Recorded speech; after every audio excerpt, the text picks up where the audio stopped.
como nós vamos nos posicionar diante delas.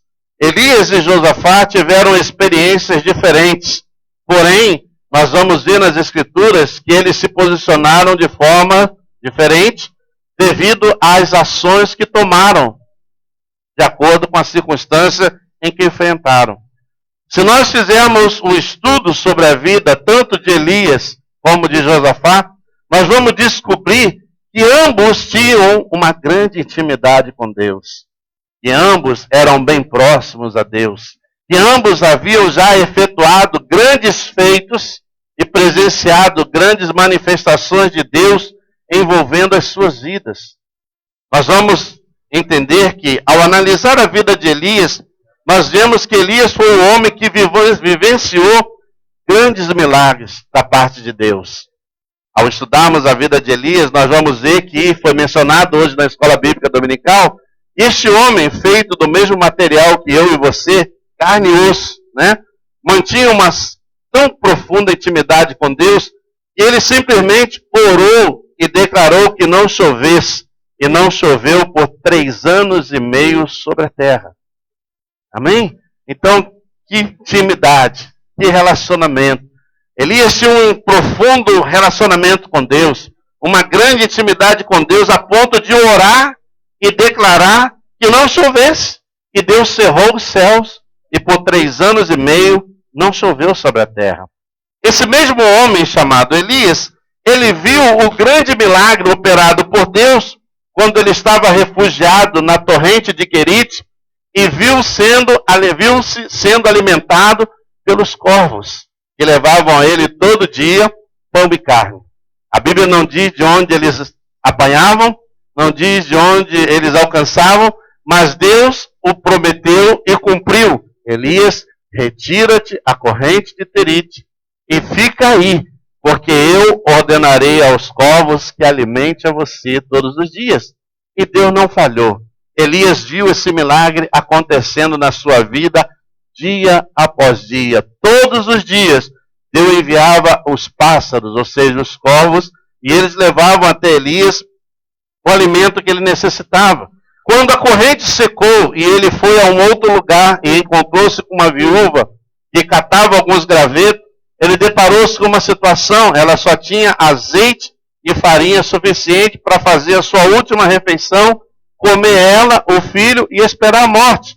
E a Bíblia diz que chegando aí Elias, ele orou a Deus e Deus multiplicou o azeite e a farinha da viúva. E ambos passam a comer, Elias, ela e o filho, durante muito tempo, até que voltasse a chover sobre a terra.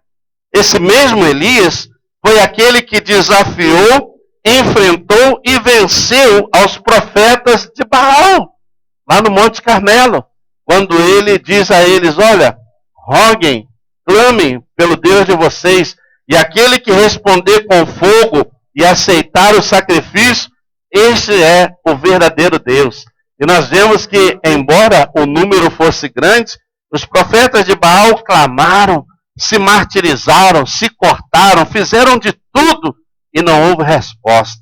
Mas a Bíblia diz que quando Elias orou a Deus e clamou ao Senhor, Deus respondeu com fogo dos altos céus e consumiu toda aquela oferta que ali havia sido colocada. Aleluia! Elias viu todas essas coisas, ele vivenciou tudo isso. Como é que diante de uma intimidade tão grande que esse homem tinha com Deus, jamais poderíamos imaginar que ele sentisse medo e fugisse diante de uma ameaça para salvar a sua própria vida.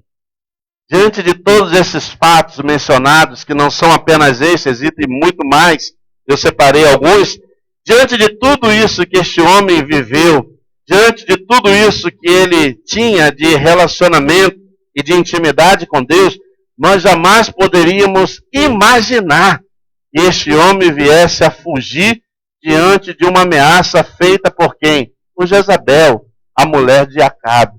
Quando disse a ele, olha, fica tu sabendo se amanhã a estas horas não farei contigo o mesmo que tu fizeste aos meus profetas. E a Bíblia diz que diante desta ameaça, Elias Elias, para salvar a sua vida, ele fugiu para o deserto, meteu-se numa caverna e até pediu a morte. Será que muitas das vezes nós agimos de igual modo? Às vezes parece que pensamos que o melhor caminho é fugir, o melhor caminho é se esconder, a melhor solução é nós sairmos de cena e metermos dentro de alguma caverna, ou trancar-nos diante de um quarto, ou nos doparmos de remédios, ou até mesmo fazer qualquer loucura para tentar fugir de uma situação que nos ameaça, que nos mete medo. Quantas pessoas que hoje estão reagindo como Elias, ainda que tenham vivenciado tantas coisas lindas e maravilhosas de Deus, ainda que tenham provado do grande amor de Deus, ainda que tenham recebido tantas bênçãos de Deus, mas em determinados momentos na sua vida, em que se sentem ameaçadas, ao invés de elas se posicionarem e clamarem a Deus e enfrentarem o problema, elas tomam a postura de Elias. Quem sabe talvez você não tenha vivido em alguns momentos na sua vida adotando essa postura de Elias. Não, pastor, eu prefiro fugir, eu prefiro me esconder, eu prefiro me trancar no quarto escuro, eu prefiro tomar aquele remedinho que me põe para dormir, eu prefiro fazer isso ou aquilo outro. Mas será que isso é a solução? Será que isso é o que Deus quer de nós? Não é.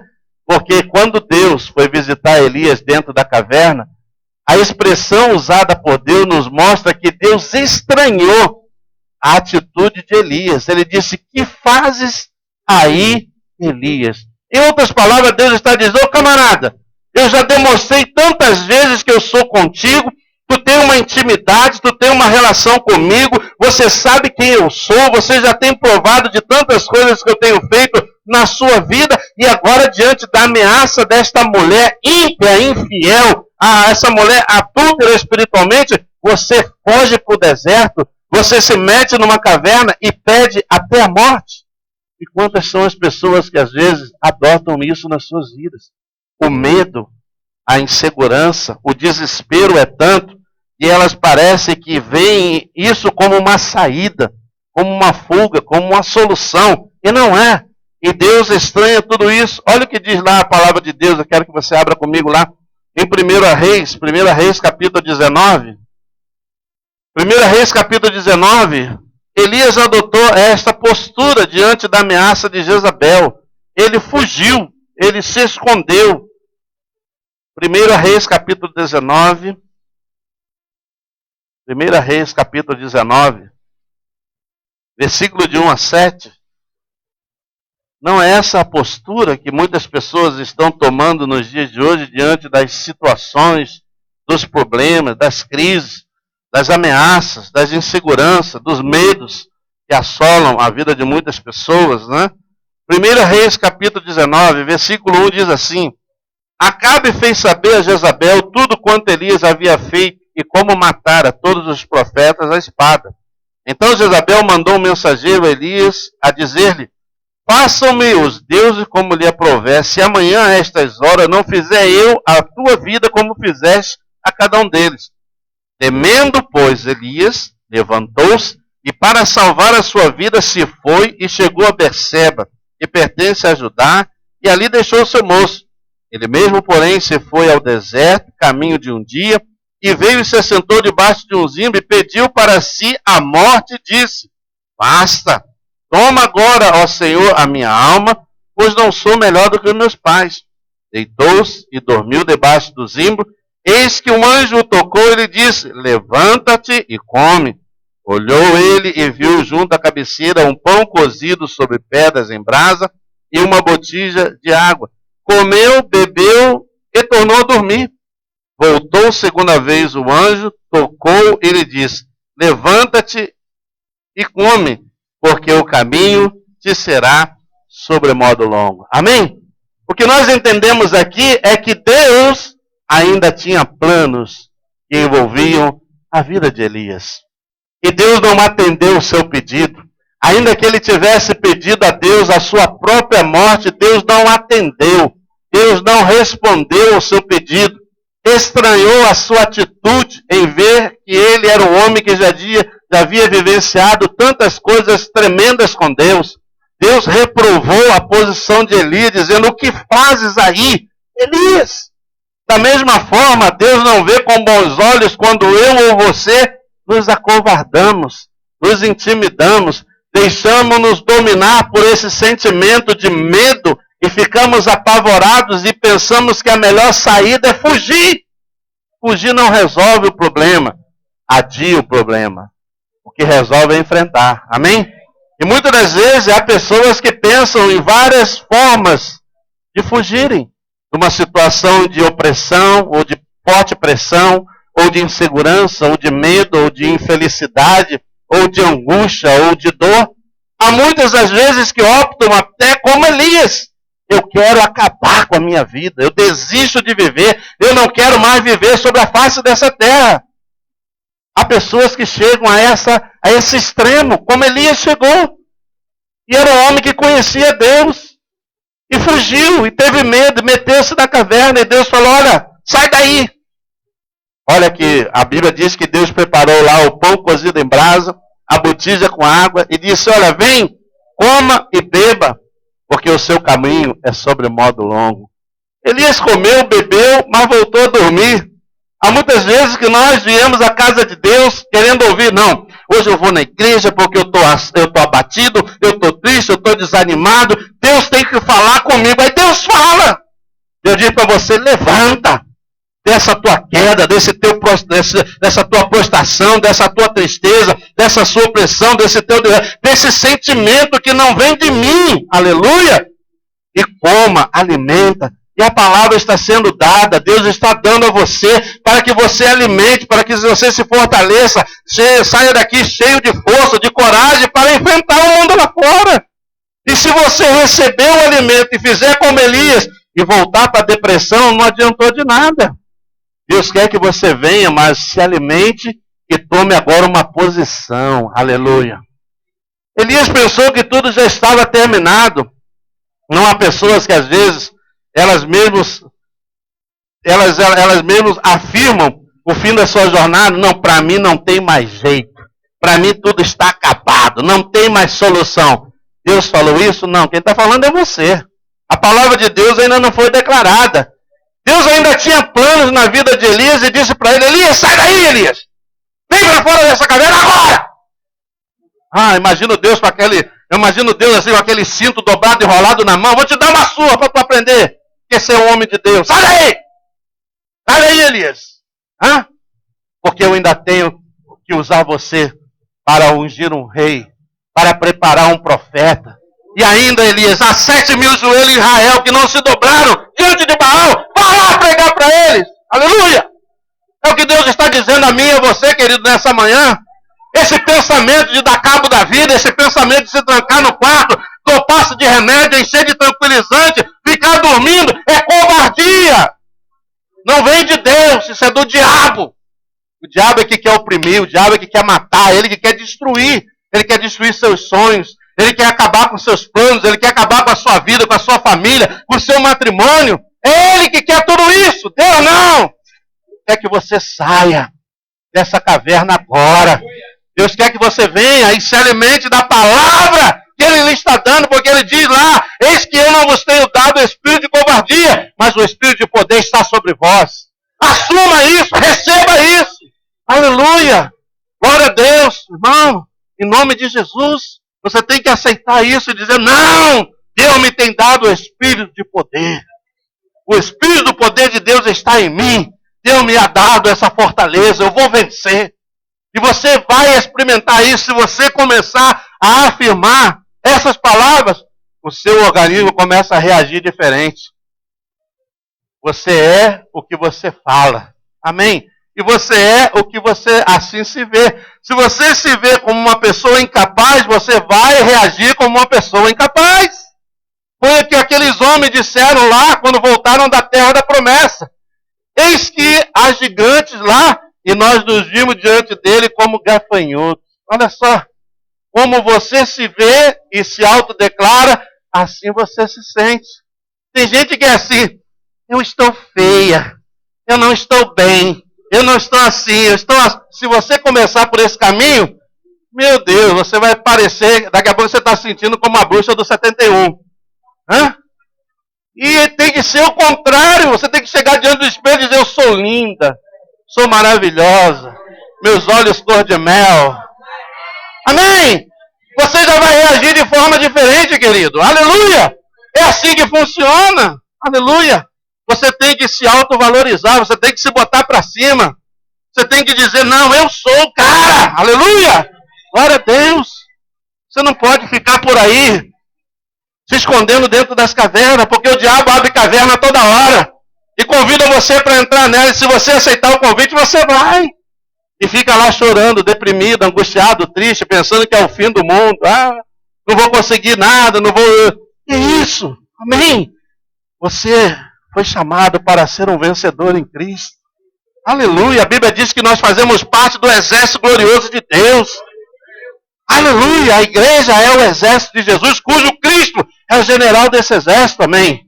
Aleluia! Ele é o general e a gente tem que se levantar. Elias levantou, veio lá, comeu, bebeu e voltou a dormir. Isso não resolve nada. Se a pessoa vem à igreja, recebe a palavra, mas volta para a mesma atitude, nada vai acontecer, nada vai mudar. Deus quer ver uma ação. E disse para Elias, olha, levanta, porque o teu caminho é sobremodo longo. Olha, Elias, e não tem cavalo, não tem charrete, não tem moto, não tem carro, tu vai a pé. Aleluia! Glória a Deus. Vai caminhando, Elias, até lá, Elias. Porque tu tem que preparar um profeta para que siga o ministério que tu has iniciado, Elias. E era quem? Eliseu. Aleluia. Tu tens que ungir reis, Elias, para reinar. Aleluia. Deus tem muito a fazer através da sua vida, querido. Aleluia. Eu sempre digo para Deus, Senhor, se é para eu ficar na cama, dando trabalho para os outros, incomodando os outros com uma doença que eu me sinta mal, é melhor que me leve para a glória. Amém?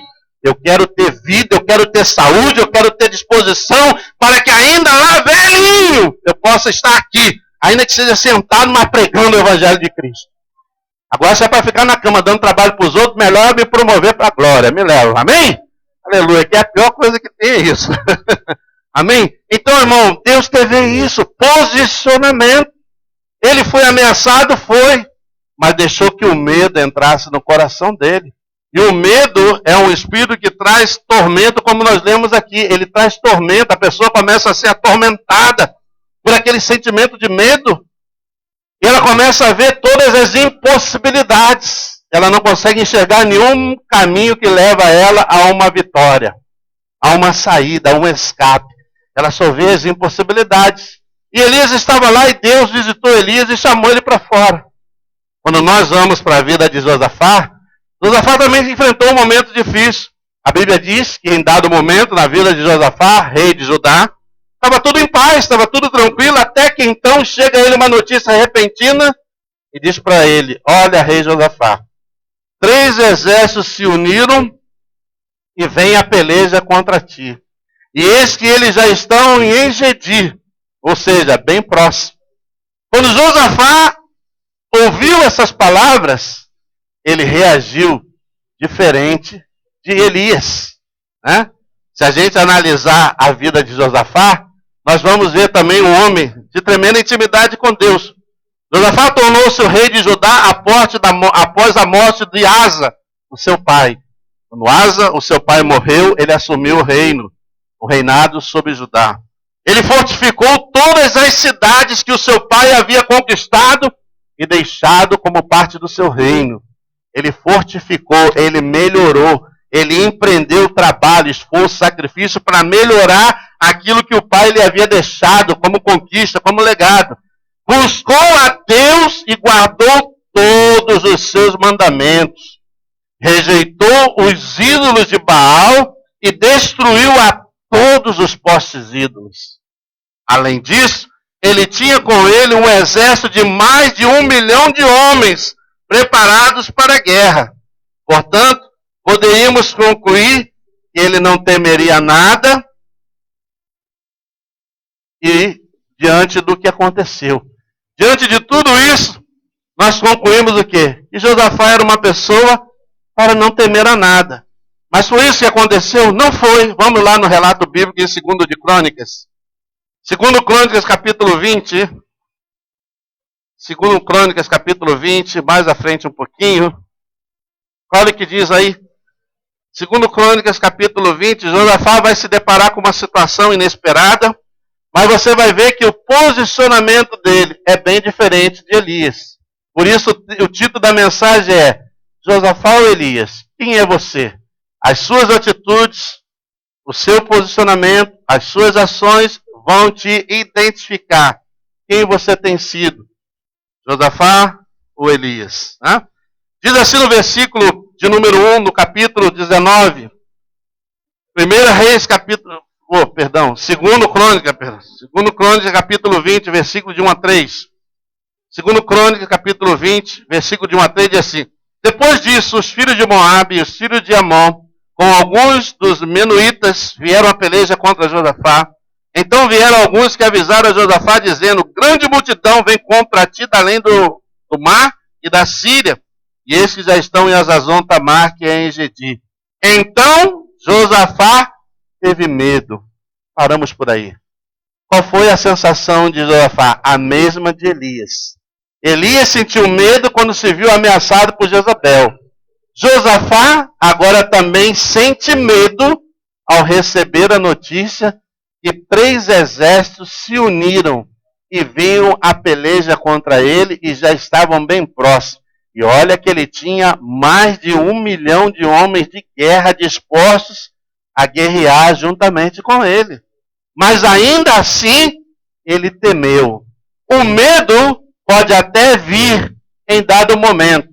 Agora, o que vai definir o que Deus vai estar fazendo ao nosso favor é a maneira com que nós nos posicionamos. E nós vamos ver que diante do medo, Josafá, ele se posiciona de uma forma bem diferente. Nós vamos ver que Josafá, ele começa a traçar um perfil bem diferente do que Elias traçou. A Bíblia diz que imediatamente, o que ele fez? Ele se humilhou diante de Deus. Ele disse: Senhor, em mim não há força para combater a essa tão grande multidão. Olha como é diferente. Ele não fugiu. Ele sentiu medo? Sentiu. Mas ele foi para os pés do Senhor. E ali derramou, quem sabe, as suas lágrimas. Ali derramou, quem sabe, a sua insegurança. Ali derramou, quem sabe, o seu pavor diante daquela notícia tão arrasadora. Em nenhum momento sequer ele pensou em confiar no mais de 1 milhão de homens que ele tinha com ele. Ele disse: Senhor, em mim não há força para combater a essa tão grande multidão. Primeira afirmação. A segunda, ele afirmou a confiança dele em Deus. Mas eis que os meus olhos estão postos em ti. Amém? Eis que meus olhos estão postos em ti. E a terceira, apregoou um jejum em toda a nação de Judá. Olha como ele agiu diferente. Quem é você, afinal? Elias ou Josafá? Como você tem reagido diante dos problemas que você tem enfrentado? Você tem se humilhado diante de Deus? Você tem reconhecido nele todo o poder e toda a soberania dele para dar a você a vitória? Você tem reconhecido a sua incapacidade? Você tem buscado, você tem chorado, você tem orado a Deus, você tem colocado a situação diante de Deus? Porque quando nós fazemos isso, aí Deus responde de maneira diferente. Quando Deus respondeu lá ao encontro de Elias, ele disse: olha, o que fazes aí, Elias? Essa palavra nos dá a entender que Deus estava, em outras palavras, repreendendo e indo, ou seja, manifestando uma certa insatisfação com a atitude de Elias. Com Josafá foi diferente. Deus levanta uma pessoa no meio do povo com uma palavra profética e diz a Josafá assim: eia lá, Josafá, não tema nem te assuste, porque com esta peleja não terás que pelejar, porque ela agora não é tua, mas é minha. E Deus disse mais: e vede o grande livramento que vos darei. Aleluia! Olha como é diferente. O que define a diferença do agir de Deus em nossas vidas é o nosso posicionamento. Se você é mais tendencioso para Elias, você vai ter as suas cavernas, você vai ter os seus desertos, você vai ter os seus desesperos, você vai se sentir deprimido, desamparado. Você vai até querer, quem sabe, dizer, Senhor, eu não quero mais viver, né? Mas se você fizer como fez Josafá, você vai ver que a resposta de Deus será rápida e positiva. Não tema e nem te assuste com essa grande multidão que vem contra ti. Deus está dizendo para mim e com você, olha, esse problema não é nada. Acalma, tranquiliza, descansa em mim, porque eu vou cuidar dele. Amém? Deus está dizendo, olha, nessa peleja você não vai fazer nada, você vai ficar aí assistindo de camarote o que eu vou fazer. Amém? Em outras palavras, Deus disse, olha, não temas, não te assustes, né? E veja o grande livramento. E a Bíblia diz que Deus deu um grande livramento ao rei Josafá. Deus mandou que ele reunisse o povo, né, após ter orado, após ter jejuado, reuniu o povo e foi de encontro aos seus inimigos, mas foi lamentando, foi murmurando, foi reclamando, chutando balde, cachorro pelo caminho? Não. Foram louvando ao Deus eterno. Amém? Tem gente quando está com problema, aí fica mal-humorado, aí briga com a mulher, briga com o marido, briga com o cachorro, discute com o filho, briga com o patrão, chuta o balde. Oh, misericórdia. O cachorro, quando vê ele, até foge. Ele sabe que ele vai ser a próxima vítima, né? Porque misericórdia, né? Mas, quando é diferente, né? A gente mesmo na luta, mesmo na dor, mesmo na prova, mesmo na situação que a gente está enfrentando, a gente vem para a casa de Deus, mas vem com alegria, né? O salmista diz isso, alegrei-me quando me disseram, vamos à casa do Senhor, querido. Quando você está se arrumando, se preparando para vir à casa de Deus, você deve fazer isso com alegria, com prazer, né? Você vem ao encontro do teu Deus, você vem para derramar-se diante dele, louvar a ele, você vem para ouvir a voz de Deus, a palavra dele, amém? Então você deve vir com alegria, né? Aleluia. E muitas das vezes não é assim que acontece. A pessoa vem reclamando, vem murmurando, vem lamentando, vem choramingando. Às vezes nem vem. Pior ainda, às vezes nem vem, né? Já fica lá dentro da caverna, né? Deus preparou a comida, o pão cozido em brasa, a botija com água, e nem na caverna ela saiu para comer, nem para beber, né? Então é difícil, mas não é impossível, né? Então, meu irmão, a atitude. Josafá reuniu o povo foi louvando a Deus. E os inimigos vinham lá, do outro lado, em direção a eles. Deus não mandou numa direção contrária, não. Deus mandou no mesmo caminho que eles estavam vindo. Só que quando eles subiram ao monte e olharam para baixo, não havia nem sequer um homem de pé. Deus havia exterminado a todos eles. Amém?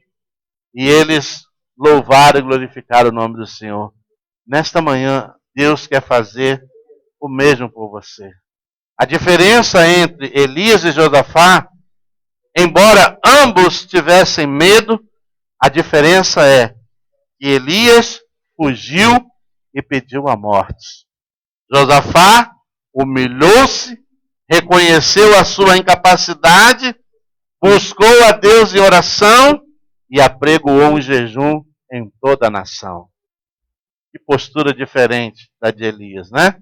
Embora ambos fossem amados de Deus. Embora ambos tivessem já sido muito usados por Deus. Mas em dado momento reagiram de forma diferente. Portanto, a grande aplicação desta mensagem hoje na minha e na sua vida é saber que Deus nunca nos deixa sozinho diante do nosso problema. Ainda que você seja o Elias, ele nunca vai te deixar sozinho no seu problema. Ele vai vir no teu socorro. Amém? Deus viu quando Elias se desesperou. Deus viu quando ele ficou atormentado pelo medo. E Deus viu os passos apressados de Elias em fugir para o deserto. Deus estava lá vendo tudo isso. Mas deixou Elias ir. Viu quando ele entrou na caverna? Viu. Ouviu quando ele pediu até a morte? Ouviu. Mas deixou. Mas nem por isso o abandonou dentro da caverna. A Bíblia diz que ele veio ao encontro de Elias na caverna onde Elias havia estado. Ou estava. Muitas das vezes na nossa vida é o mesmo. Você se tranca no quarto escuro, não quer ver ninguém, né? Enche-se de remédio, se dopa, não vai trabalhar, perde o emprego, né? Não faz a comida, não lava a roupa, não cuida da casa, não cuida nem de você mesmo, né? E fica naquela situação deplorável, né? Mas ainda assim Deus vem no teu encontro e diz para você, olha, eu estou aqui, quero te ajudar, amém? Levanta, toma uma nova atitude, porque eu tenho algo especial preparado para você e quero mais, te dar uma boa notícia. Eu ainda tenho planos que envolvem a sua vida. Diga para a pessoa que está ao lado de você, Deus ainda tem planos que envolvem a sua vida. Aleluia. Você não sabe, não conhece, mas Deus tem. Amém? Deus tem. Aleluia. Deus tem planos. Aleluia. Deus tem planos na sua vida. Aleluia. Glória a Deus. Amém? Aleluia. Deus tem planos. Né? Eu vi uma frase essa semana que eu achei muito interessante, que diz que a vida não termina com a velhice. A vida termina quando nós deixamos de sonhar. E é uma grande verdade. O que motiva e mantém viva uma pessoa são os sonhos. Se você não sonha, se você não faz planos, se você não tem alvo, não tem objetivo, você está declarando a sua morte gradativamente. Mas seja um sonhador. Sonhe, e sonhe grande, sonhe alto. Sonhe muito.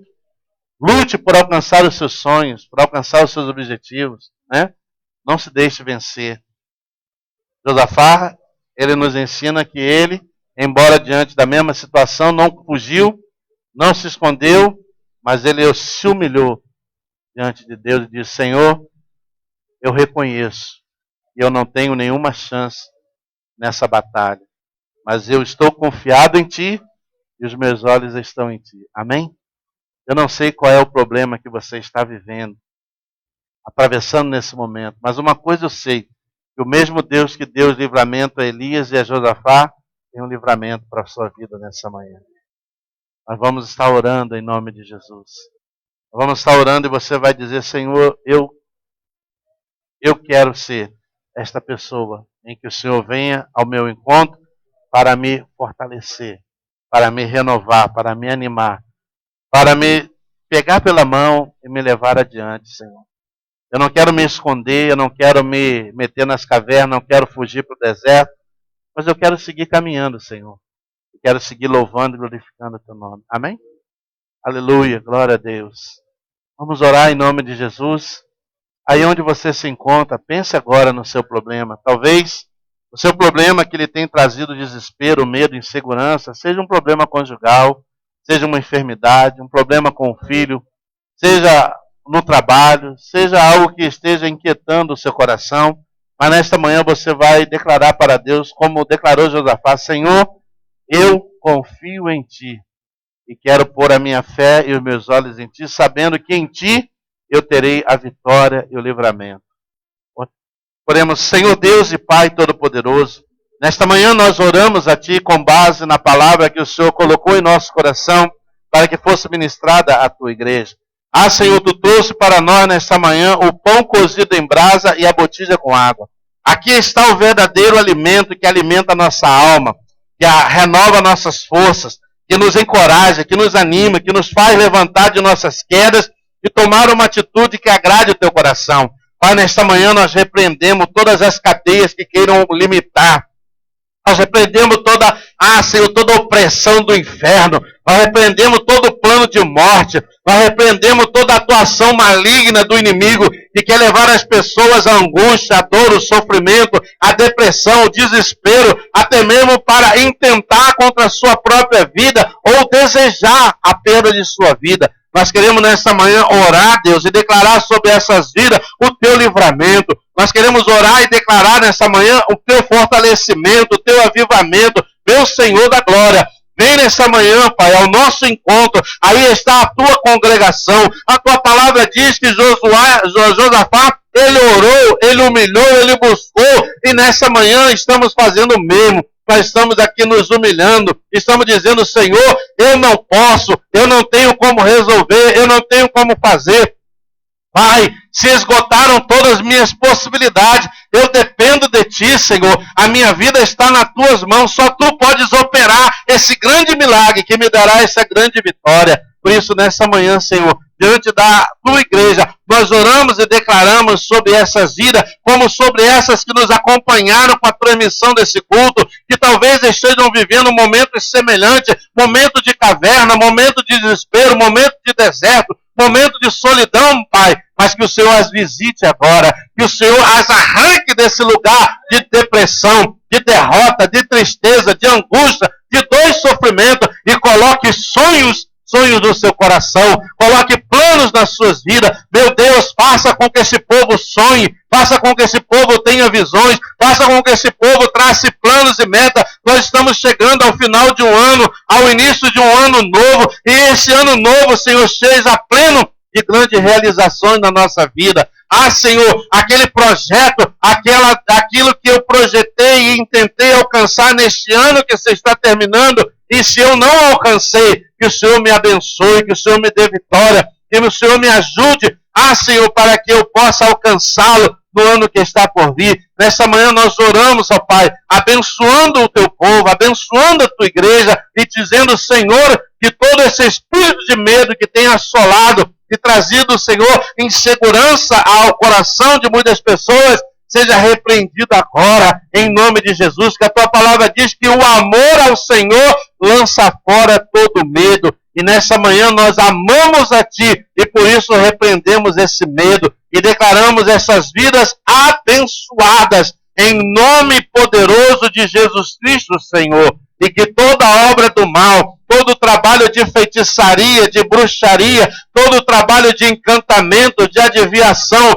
movido pela ira, a discórdia, o ciúme, a inveja, seja agora destruído em nome de Jesus. No mundo espiritual, que todas as ciladas, artimanhas, armadilhas do inimigo sejam agora destruídas pelo Teu poder. E sobre nós, Senhor, paire a vitória para a glória de Deus. Assim nós oramos, assim nós cremos e assim recebemos. E assim sairemos daqui, sabendo que o Senhor nos chamou para sermos vencedores contigo. Em nome de Jesus nós oramos e declaramos a bênção hoje e sempre. Amém e amém. Glória a Deus. Aleluia. Graças a Deus. Aleluia.